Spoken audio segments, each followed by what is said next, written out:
What's going on, everybody? I'm Michael, and today I'm going to be giving you guys my spoiler-free thoughts on the long-anticipated Deadpool and Wolverine.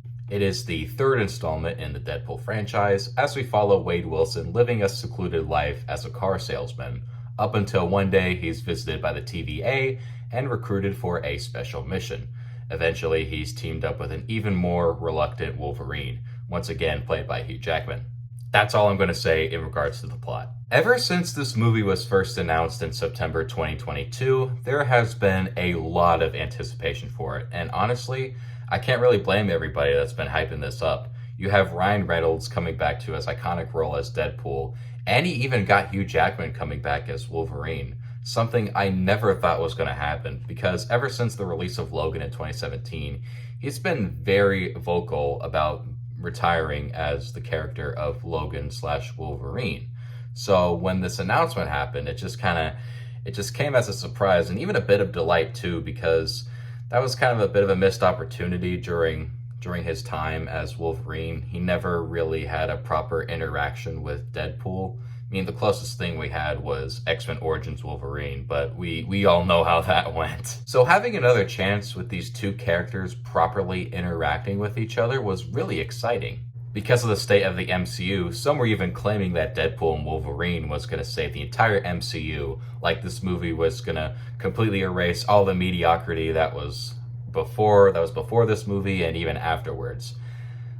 I wasn't really in that camp. I mean, listen, we had movies like Guardians of the Galaxy Volume 3 and the second season of Loki, which were great, but in no ways did they save the MCU from its bigger problem, which is itself. So there was definitely some chances for this movie to kind of poke fun at that a little bit. Then we started getting set photos and trailers showing that Hugh Jackman is finally going to be wearing the yellow costume from the comics and the X-Men animated series. That was a big selling point for me, and seeing Ryan Reynolds coming back as Deadpool was also another selling point. I really enjoyed the first two movies. I think some of the jokes are a little bit dated, but for the most part, those two movies are still hold up very well, and they actually have a lot of heart to them too. Placing Deadpool in the MCU just has endless potential. There are a bunch of characters and scenarios that he can get himself into. With everything going on in this movie, how did it end up being? Well, I could confidently say that Deadpool and Wolverine was an absolute joy to watch from start to finish. It is a damn entertaining movie that knows exactly what it is and knows its target audience, which is comic book nerds. I happen to be one of them. Let's get the obvious out of the way. Ryan Reynolds and Hugh Jackman bring their A game here.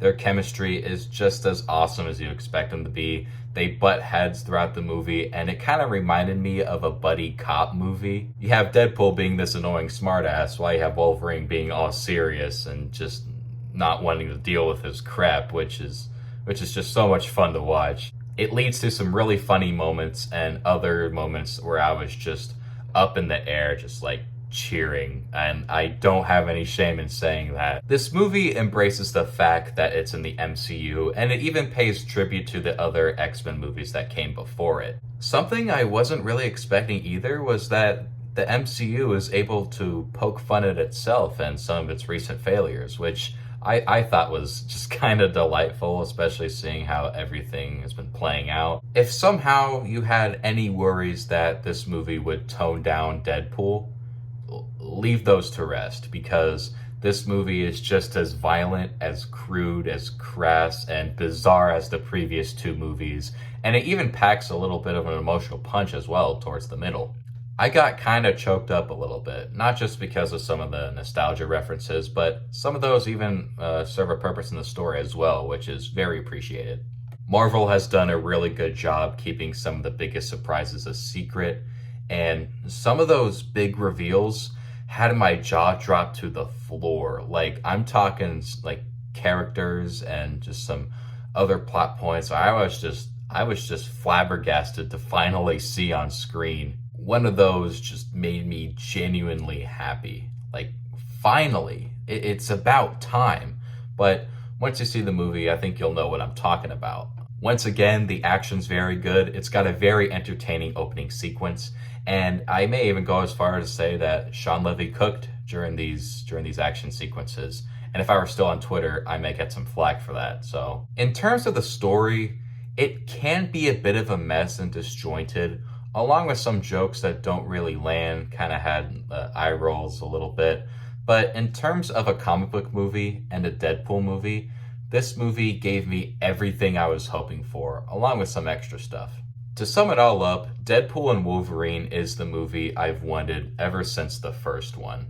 It's very entertaining from start to finish, and I think most comic book fans are going to be really happy with this one.